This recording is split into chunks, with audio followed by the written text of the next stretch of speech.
dans votre magazine Entretien. Merci de suivre ACP Télévision. Partout où vous êtes, nous sommes très heureux de vous savoir nombreux. À chaque fois, vous vous abonnez aussi massivement et vous faites aussi de vos amis, nos abonnés, et ça nous rend très très heureux. Aujourd'hui, votre magazine s'est déplacé jusque dans un bureau. Vous allez le découvrir tout à l'heure. Pourquoi? Parce qu'il y a deux dossiers qu'il faut traiter sur le plan juridique, mais aussi le dossier qu'il faut traiter sur le plan politique. Alors, nous nous sommes déplacés jusque dans un cabinet d'avocats où nous allons rencontrer un avocat avéré qui va nous donner des explications sur certains dossiers politiques. Récemment, vous le savez, l'ancien président de la CENI, Ngoï Mulunda, le pasteur comme on l'appelle, avait tenu de propos à Lubumbashi lors de célébration de la messe dédiée à Musée Laurent Désiré Kabila. Il y avait des propos que tout le monde n'a pas appréciés, que tous les politiciens n'ont pas appréciés.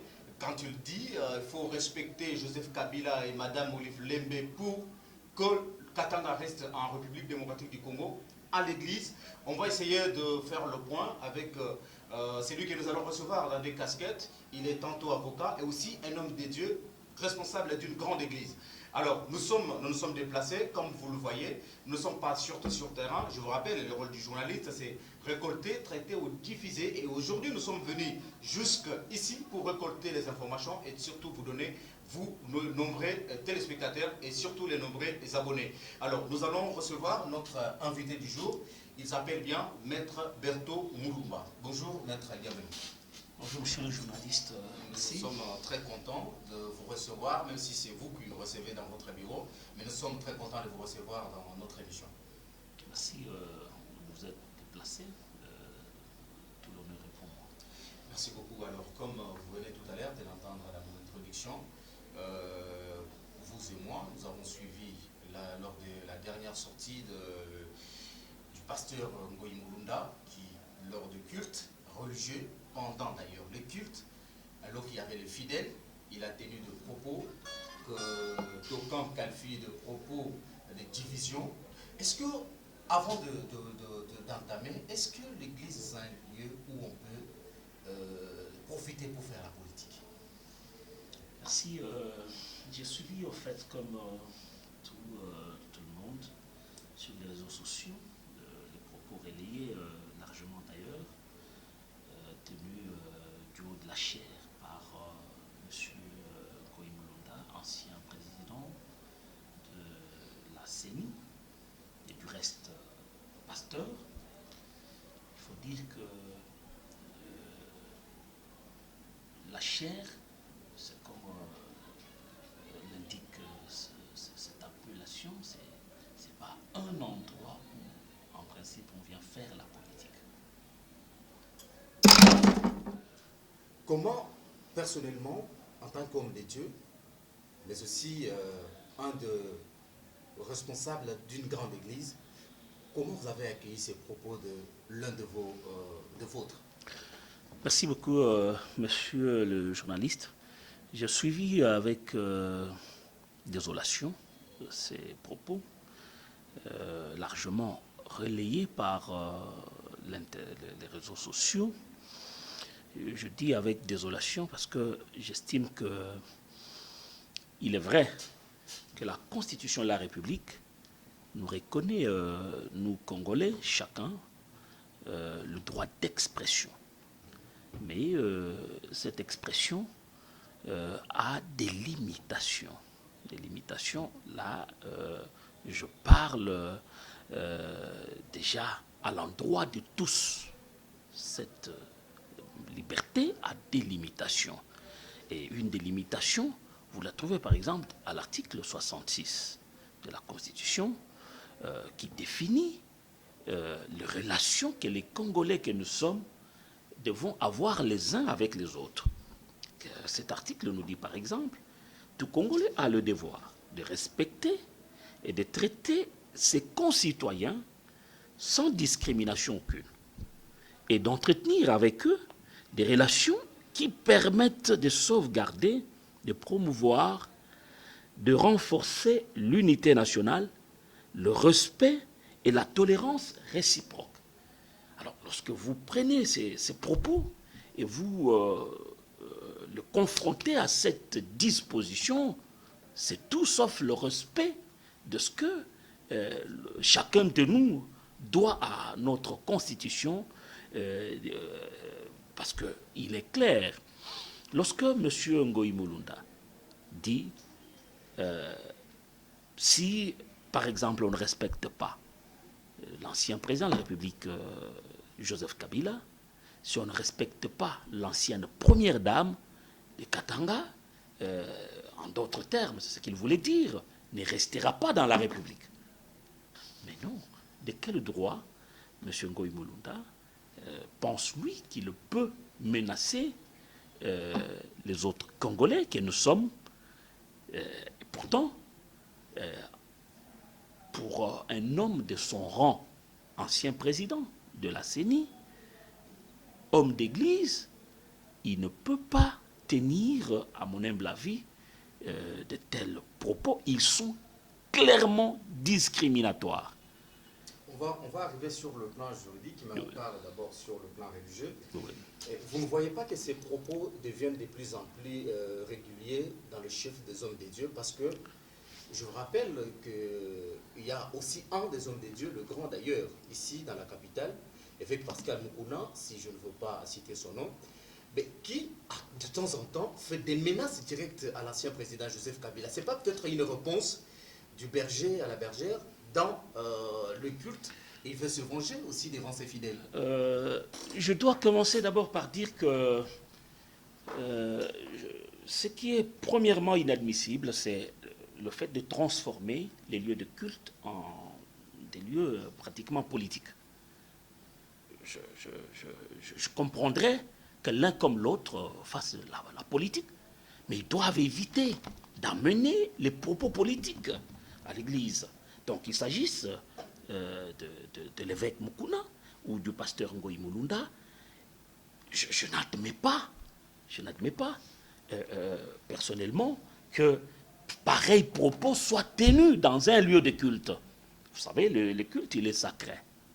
Le culte, il est sacré. On s'est réunis pour un but précis. Un but précis. Et même au regard de la loi, vous savez, une église, c'est une association sans but lucratif. Et le but de cette association est clairement défini.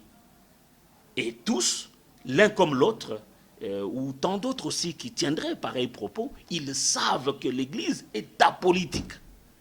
L'église n'a pas vocation de pouvoir se lancer dans la politique, et surtout en lieu de culte. Donc moi, tout en leur reconnaissant le droit de faire la politique, s'ils le veulent, c'est que je n'admets pas, et c'est cette politique dans la maison des dieux, dans la maison des dieux qui est sacrée. C'est un lieu où doit transpirer la sainteté, un lieu où doit transpirer la sanctification, un lieu où doit transpirer l'adoration pour Dieu. L'adoration pour Dieu. Alors lorsqu'on y amène autre chose que cet objectif-là, moi, en tout cas, avec tant d'autres qui sont de mon école, ça ne passe pas. Ça ne passe pas, ça ne passe pas. Donc, parce que moi, je me dis,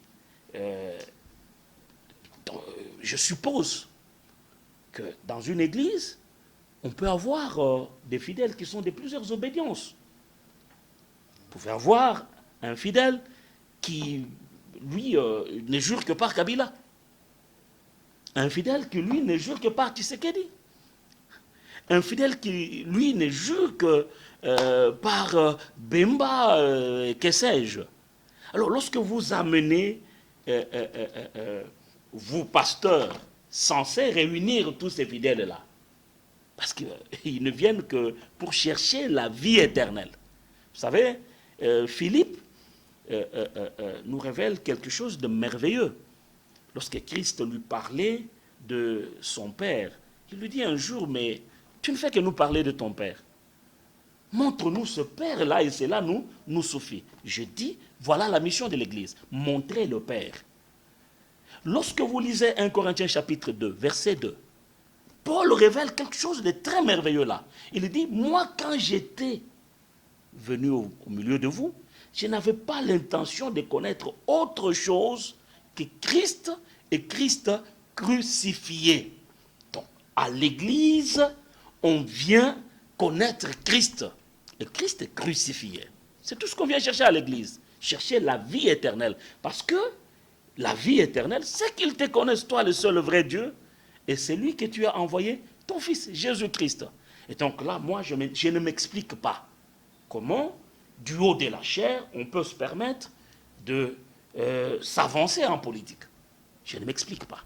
Alors, pour en revenir aux propos que les hommes de Dieu ont tenus, je me dis, du haut de la chair, c'est inadmissible. Alors, revenons maintenant. Du haut de la chair, c'est inadmissible. Sur le plan juridique, c'est pas peut-être un combat qui est lancé entre le Baluba et le Katangé, le Grand Kasaï et le Grand Katanga.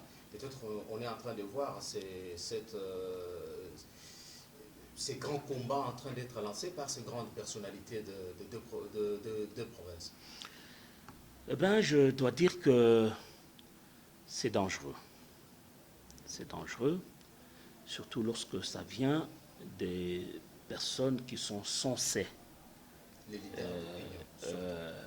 apporter la paix. De triste mémoire, nous n'en sommes pas sans savoir ce qui s'est passé entre les Kasaïens et les Katangais. De triste mémoire. Et au point où nous sommes aujourd'hui, cette paix retrouvée entre ces deux grands ensembles de notre pays ne peut pas être troublée par des propos incendiaires. Moi, j'estime que c'est des propos incendiaires. Et où est-ce qu'ils sont tenus? Du haut de la chair, par un homme de Dieu.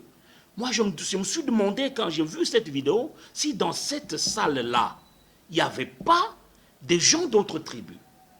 Parce qu'on dit, si on veut que le Katanga reste en République démocratique du Congo, on doit respecter tel. Qu'on reste là. Qu'est-ce que ça veut dire Katanga reste en République démocratique du Congo? Katanga, c'est une province à part entière. C'est une province qu'on veut soustraire de la RDC, ou c'est une province qui a été ajoutée à la RDC alors qu'on veut la soustraire maintenant? Non, mais tout le monde sait que depuis que les limites de notre pays ont été tracées depuis la conférence de Berlin jusqu'à aujourd'hui, ces limites-là restent telles quelles. Le Katanga, c'est une province dans la République démocratique du Congo.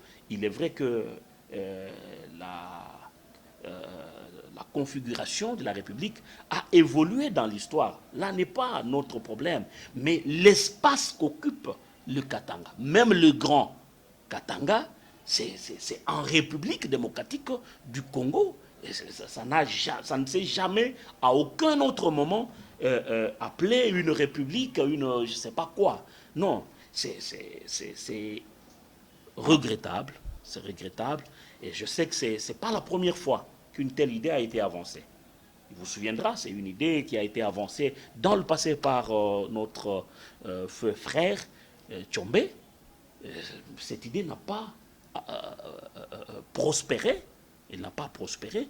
Et à cette date, moi je me refuse même de dire que c'est la volonté des Katangais. Non, ce n'est pas la volonté des Katangais. C'est la volonté de certains politiques mal intentionnés, véreux, qui veulent la présenter à l'opinion comme étant la volonté des Katangais. Non. Est-ce que ce n'est pas peut-être des propos généralistes? Parce qu'on a vu dernièrement la déclaration, la sortie de Kabang et Lumbi et son groupe. Ils sont sortis pour condamner l'arrestation de Ngoï Mulunda. Est-ce que ce n'est pas peut-être une déclaration généraliste, déjà quelque chose de prémédité, et que c'est Ngoï Mulunda qui a eu le courage de le dire à haute voix? Il se peut que ça soit peut-être quelque chose de prémédité, parce que ça en a tout l'air. Hein. Il suffit de voir dans la salle, pendant que Ngoï encensait son idée, j'ai vu des drapeaux brandis, des Bakatakatanga. J'ai suivi les déclarations des uns et des autres. Mais il faut dire que tout ça, ça ne reste que des idées de politique mal intentionnées et véreux. Je ne pense pas que ce soit la volonté de Katangé en soi. Et même entre Katangé, si vous tendez le micro à Baba Kyungu, il ne vous dira pas qu'il est derrière cette idée. Si vous tendez le micro à Moïse Katumbi, il ne vous dira pas qu'il soutient cette idée. Mais moi, je me dis, nous sommes frères. Et il ne faudrait pas que entre frères, on vive comme ça. Non. Surtout quand ça vient d'un homme de Dieu. Vous savez, le ministère réconcilie avec Christ. Mais il réconcilie aussi les personnes entre elles. Et il réconcilie aussi les hommes, les humains entre eux. Alors, ce que moi j'ai entendu là, c'était tout sauf le ministère. Et ce qui m'a encore plus ému, c'est de voir, pendant qu'il tenait ces propos-là, il crie à haute voix, Alléluia! Lui-même a été gêné à un certain moment.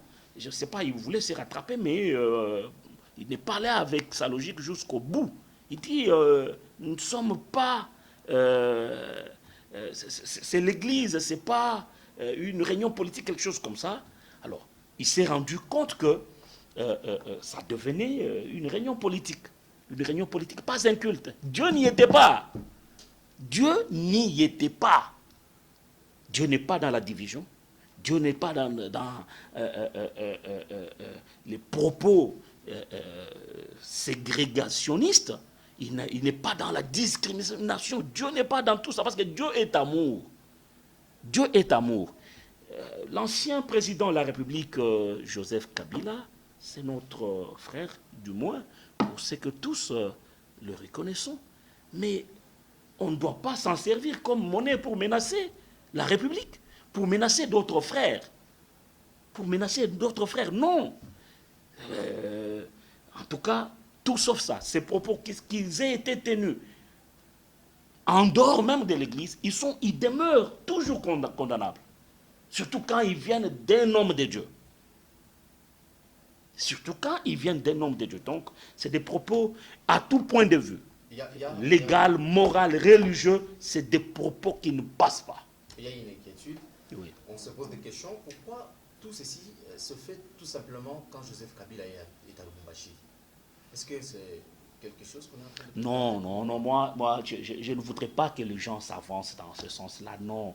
Il ne faut pas donner l'impression que Kabila serait... Quand tu parles de respect, il fait allusion à quel respect qu'on doit avoir vis-à-vis de Madame Olive et Joseph Kabila. C'est quoi le respect? Est-ce qu'il faut... Je pense que c'est à lui d'expliquer ce qu'il entend par le respect qu'il entendrait, d'autres qu'il attendrait, allais-je dire, d'autres Congolais. Mais c'est que moi, je sais ce que Joseph Kabila était président de la République. Actuellement, il est sénateur à vie. C'est une grande reconnaissance de la nation, une grande reconnaissance. Et au-delà de tout ça, il a tout un arsenal de droits qui lui sont reconnus. Je ne vais pas discuter ici. Mais, alors, je ne sais pas sur quoi il se fonde pour estimer qu'il faut, c'est pas que tous les autres Congolais... Je ne sais même pas à qui il s'adressait. Parce qu'il n'a pas dit, lui, clairement à qui il s'adressait. Mais je suppose qu'il s'adressait à tous les restes de la République, sauf les Katanga. Sauf les Katanga. C'est tout ce que moi j'ai pu comprendre. Et là, je me pose la question, qu'est-ce que les autres, les restes de la République, a fait contre Joseph Kabila pour que lui se porte garant, se porte avocat de Joseph Kabila? Alors, je me refuse de penser qu'il est peut-être mandat de Joseph Kabila parce que je n'ai pas vu Joseph Kabila inquiété, je n'ai pas vu Joseph Kabila menacé, je n'ai pas vu que Joseph Kabila se plaindre de quoi que ce soit. C'est un citoyen libre qui se promène dans son pays comme toi et moi. Comme toi et moi. On parle sur... Vous êtes avocat. Ouais. Parlons-en quand même. vous êtes un avocat avéré. Joseph Kabila est à Lubumbashi pour peut-être sa mission. Ngoï Mulunda qui sort, qui parle, la Constitution reconnaît de chaque Congolais la liberté d'expression. Est-ce que le propos de Ngoï Mulunda fait objet de l'arrestation?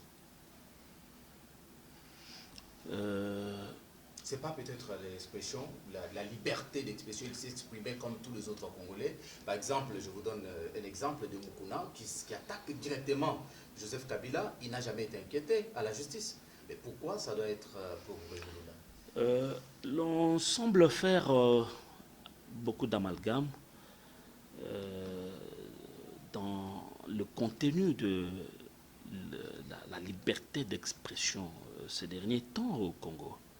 La liberté d'expression ne nous donne pas la latitude de débiter n'importe quoi. Non, on ne peut pas se cacher derrière la liberté d'expression pour diffamer, par exemple, pour distiller la haine. Non, ici, moi, je me dis, ces propos sont déniés à notre compatriote Ngoï Mulunda le droit de s'exprimer, mais là où ce droit vient, comment dirais-je, pratiquement va, allais-je dire, à l'encontre des textes légaux, c'est lorsque, au nom de cette liberté-là, il se permet, lui, de pouvoir distiller la haine, parce que ça, c'est vraiment une haine qu'il distille. Et vous verrez même dans la salle, il est encensé. Il est encensé. Lorsqu'on se souvient de ce qui s'est passé entre Katangé et Kassayen, il y a de quoi craindre des représailles, que quelqu'un sorte de cette salle-là ou de cette église avec une machette pour aller faire du mal. Pour aller faire du mal, et gratuitement. Non, on ne refuse pas le droit à quiconque de pouvoir s'exprimer. Alors, moi je me dis qu'il s'agisse de lui-même là ou d'un nom de tout autre, notamment l'évêque Mukuna, moi je dis ils doivent rester dans la stricte observance, de la liberté d'expression. La liberté d'expression qui ne vous permet pas d'entamer l'honneur des autres, qui ne vous permet pas d'entamer l'unité nationale, qui ne vous permet pas d'entamer la solidarité nationale. Donc, voilà, je pense que ces propos, en tout cas, allaient bien les entendre, sauf s'ils sont tronqués. Jusqu'ici, nous devons toujours émettre cette réserve parce qu'ils sont en train d'être examinés par le juge. C'est le juge qui nous dira si ces propos ont été bien tenus, si ces propos sont constitutifs, effectivement, de ce qu'il est reproché. Je ne voudrais pas m'avancer sur ce terrain-là. Je voudrais, au contraire, à mon humble avis, penser qu'ils sont simplement inadmissibles si ils ont été tenus par M. Ngoï Mulunda. Mais est-ce que la loi prévoit quand même, je ne vous demande pas d'avancer ou de partir avant le procès, mais est-ce que la loi prévoit des sanctions ou de condamnations sur ce genre de propos? Tout à fait, tout à fait.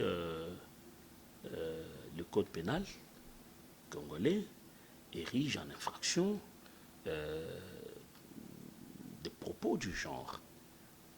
Lorsqu'il prévoit, par exemple, les infractions telles que comment dirais-je, le tribalisme. Lorsqu'il prévoit des infractions telles que l'incitation à la haine, ce sont des préventions, des infractions qui sont prévues par notre texte qui réprime les faits pénaux des faits pénaux. Et je vous ai cité ici l'article 66 de la Constitution qui définit les relations que les Congolais que nous sommes devons avoir entre nous. Cet article qui n'accepte pas la discrimination entre concitoyens d'aucune manière. D'aucune manière. Elle fait obligation à chacun des Congolais de promouvoir, de renforcer même l'unité nationale. Alors lorsque vous tenez des propos qui sont de nature à entamer l'unité nationale, c'est inadmissible. Parce que ça, c'est l'unité nationale qui est entamée. L'unité nationale, c'est le Katanga, le Kasaï, le Congo central et que sais-je, demeurons ensemble. Parce que c'est la volonté du législateur, du constituant. C'est la volonté. Et jusqu'ici, il en a toujours été ainsi. Alors, lorsque vous amenez des propos comme ça, ils sont condamnables légalement, constitutionnellement parlant aussi. Il y avait dernièrement la République de Kivu qui a fait aussi rage dans le pays. Partout on parlait des républiques de Kivu. Aujourd'hui, la République plutôt du Katanga est en train d'être construite aussi de la part des Katangais, parce qu'en suivant le propos de Ngoï, c'est comme s'il y a déjà quelque chose fait pour que, avec l'arrivée de certains notables de Katanga qui se sont facilement exprimés sur le point, est-ce qu'on ne craint pas? On ne craint pas, surtout les hommes de droit comme vous ne craignez pas que ça soit demain après demain, on dort, on se réveille, et du coup le Katanga est retiré de la RDC? Oui, il y a de quoi craindre. Il y a de quoi craindre parce que ça ne doit pas être pris à la légère. C'est comme ça que je lance un appel au chef de l'État et à toutes les institutions, notamment celles qui ont en charge la sécurité nationale, la défense nationale, pouvoir prendre ces menaces au sérieux. Ces menaces au sérieux, mais il faut dire que, je l'ai dit, ce sont des politiciens en quête de positionnement. Vous savez, j'ai suivi dans les réseaux sociaux un jeune, il doit être de Bukama ou de Malembankulu. Lubakat. Alors, ça m'a instigé. Je n'ai jamais été à Bukama ni à Malembankulu, mais lui est de là. Il dit, il regrette aujourd'hui les propos que Ngoï Mulunda tient, alors qu'il a été président de la CENI pendant autant d'années, supposé avoir des moyens. Mais il dit, dans son village à lui, il n'a même pas construit, ne serait-ce que des toilettes. Ne serait-ce que des toilettes. Donc ce sont des politiciens qui, en réalité, se servent de la population, en quête de leur positionnement. Je regarde en face mes frères katangais, je regarde en face mes frères kivusiens, je leur dis non, ne suivez pas ces politiciens. Ils ont été aux affaires, certains sont encore aux affaires. Mais quand ils sont aux affaires, dans leur ensemble, qu'ils soient de gauche ou de droite, du centre, les politiciens congolais, voilà pourquoi nous avons du travail à faire. Les politiciens congolais, pour la plupart, ils travaillent pour leur ventre. Toutes leurs actions sont justifiées par leur ventre. Par leur ventre, rien d'autre. Je ne vois pas ce qui pourrait justifier cette allure va-t-en-guerre de ségrégationniste. Je ne vois pas. Pourquoi le Kivu doit quitter dans la République?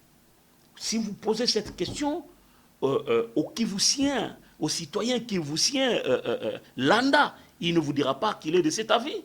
Si vous posez cette même question aux citoyens katangais lambda, il ne vous dira pas qu'il est de cet avis. Il ne vous dira pas. Même le même Ngoï Mulunda, quand il était aux affaires, vous l'avez déjà entendu parler de la sorte. Vouloir que l'on sectionne le Katanga. Non. Ça veut dire que, en réalité, ce sont les intérêts personnels qui les motivent. Mais est-ce que ce n'est pas peut-être l'erreur de faire confiance aux hommes de Dieu pour donner un poste de responsabilité le plus élevé?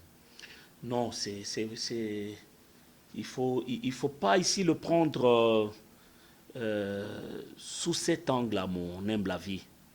Ce ne sont pas des hommes qui ont été en soi pris à ce poste de responsabilité absolument en tenant compte de la qualité d'homme de Dieu. Non, il y a d'autres critères qui ont concouru à ça.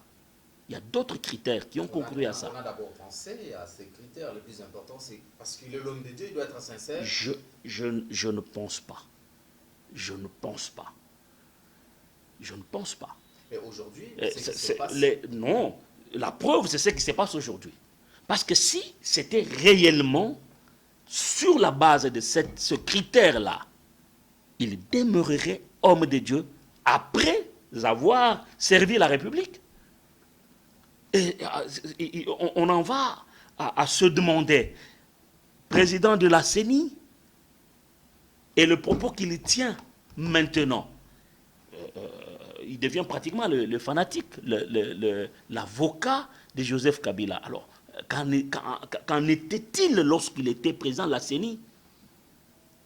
Qu'en était-il lorsqu'il était président de la CENI? Alors, moi, je refuse de croire que c'était sur la base de ce critère-là d'homme de Dieu. Non, je refuse. Pourquoi aujourd'hui ça traîne pour chercher un président de la CENI? Je demande, est-ce parce qu'on ne fait plus confiance aux hommes de Dieu? Parce qu'on en a en 2006, c'était Ngoï Mulunda, en 2011, c'était Abbé Malou Malou, les hommes de Dieu. En 2018, c'était Nanga, qui était aussi quand même parmi les hommes de Dieu. Mais non, Nanga n'a jamais été présenté comme homme de Dieu, que je sache. Mais pourquoi aujourd'hui on ne fait plus confiance? Parce qu'on a vu des candidatures des hommes de Dieu sont rejetées. Et c'est parce qu'on ne fait plus confiance aux hommes de Dieu? Non, il faut ici prendre cette question dans une acception plus large. Problème dans l'homme congolais, qu'il soit d'église, qu'il soit magistrat, qu'il soit avocat, politique et que sais-je, il y a un problème. Parce que vous venez d'en parler, ce qui a été avec Malou Malou, Ngoï Mulunda, Nanga n'est pas homme d'église, mais il y a des reproches. Il y a des reproches, il y a des révélations. On ne peut pas le dire sur la place publique, mais il y a des révélations accablantes. Il y a des révélations accablantes. Alors, moi, je me dis, ce n'est pas en soi un problème d'individu, non.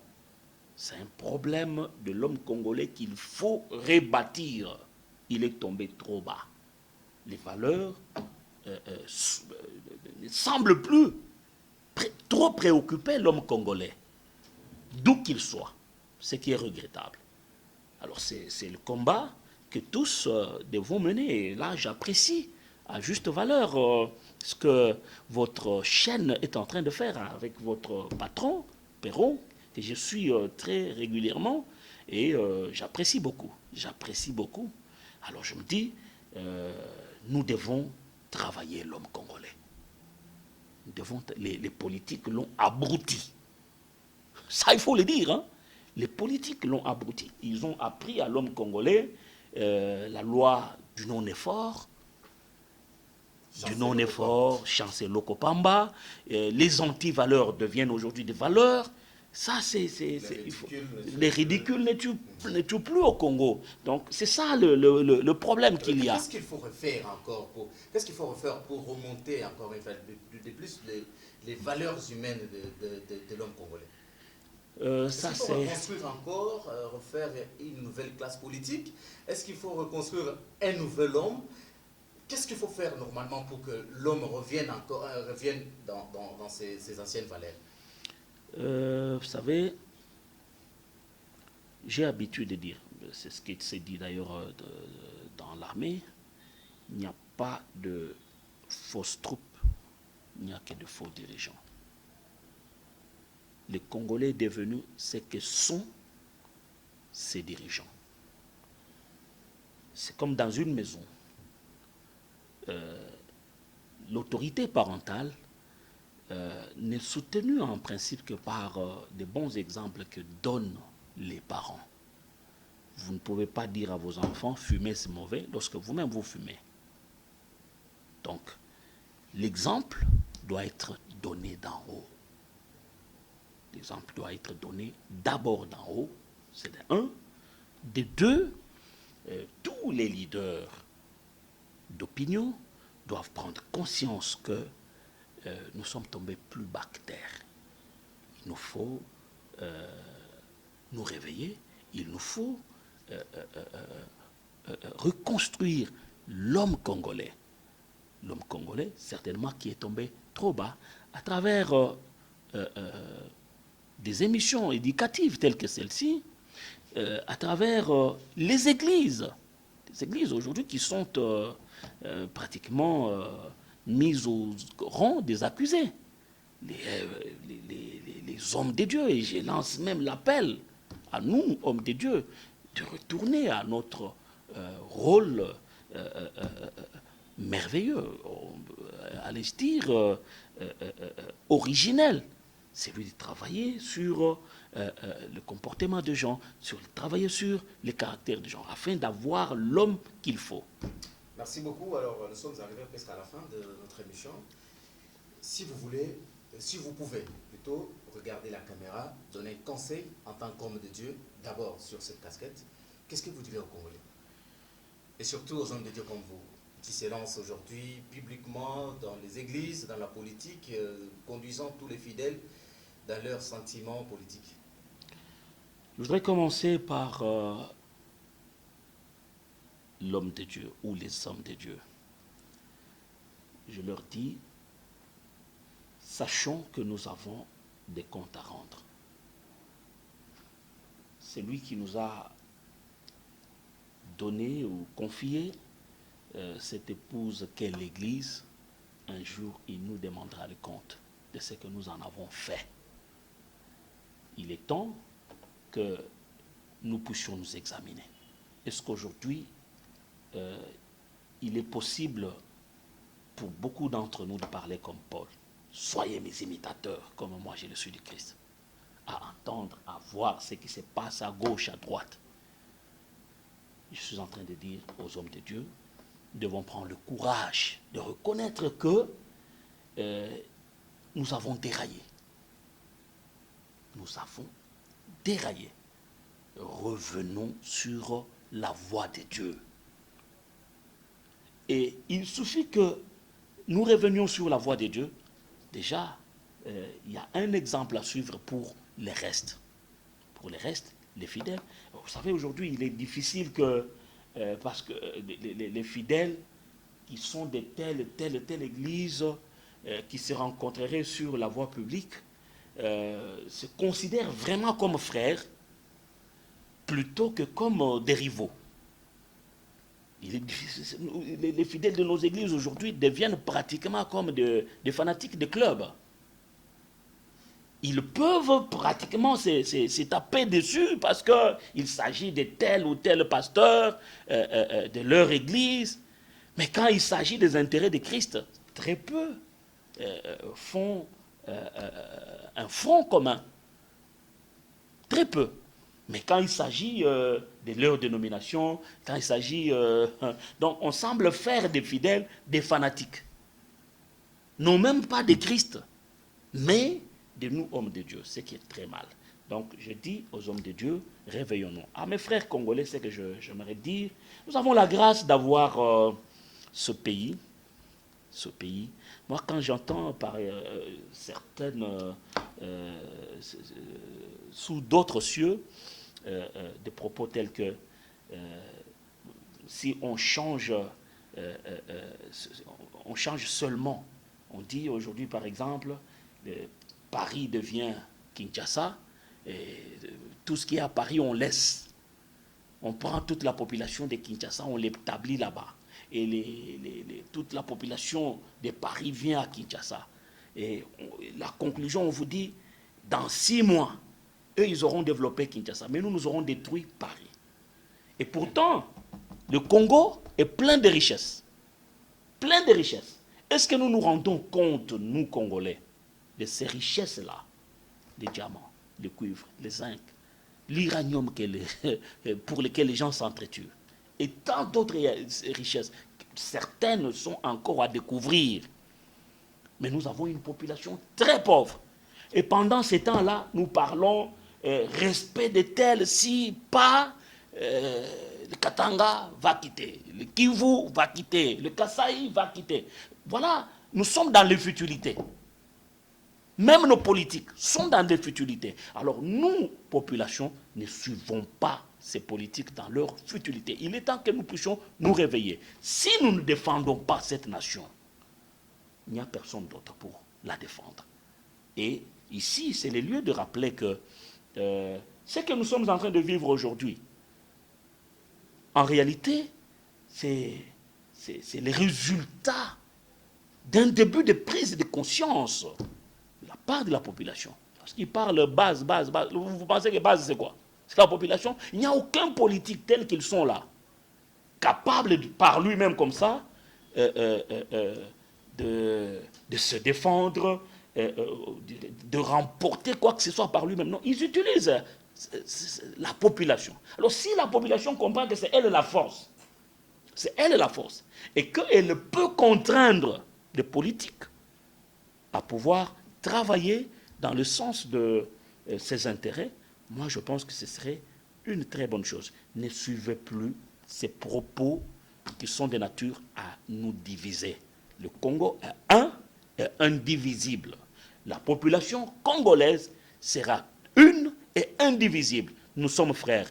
Moi, je me sens chez moi à Goma, je me sens chez moi à Lubumbashi, je me sens chez moi à Matadi. Donc, je veux que ça soit ainsi. Je veux que ça soit ainsi. Donc, voilà ce que je peux dire à mes frères et sœurs. Merci beaucoup. Alors, mesdames et messieurs, merci de nous faire confiance. Merci. Tout est bien qui finit bien. Nous sommes arrivés à la fin de cette émission. Prenez rendez-vous comme ça avec votre émission chaque jour. Et nous sommes à votre disposition. Appelez juste le numéro qui est au bas de votre écran. Nous sommes disponibles de venir partout où vous nous appelez. Merci de suivre CPL Télévision. N'oubliez pas de vous abonner massivement. Je vous rappelle que nous étions face à Maître Berthaud Mulumba, avocat au barreau de Kinshasa, qui nous a donné toutes ses analyses religieuses, mais aussi juridiques, sur tout ce qui se passe sur le plan politique et surtout les propos d'Ngoi Mulunda. Restez toujours connectés parce qu'on aura toujours besoin de lui pour toutes les actualités politiques. On aura besoin de lui, on aura besoin de vos analyses, surtout sur le plan juridique. Alors, nous donnons rendez-vous à nos téléspectateurs qu'ils vont régulièrement vous entendre s'il s'agit de droit. Est-ce que vous confirmez? Merci. Ma disponibilité vous est accordée. Merci beaucoup. Allez, merci aussi à l'équipe technique, merci à toute l'équipe technique de CPL Télévision, mais aussi à la coordination de CPL Télévision. On se retrouve très prochainement pour un nouveau numéro. Jusque-là, portez-vous bien. Au revoir.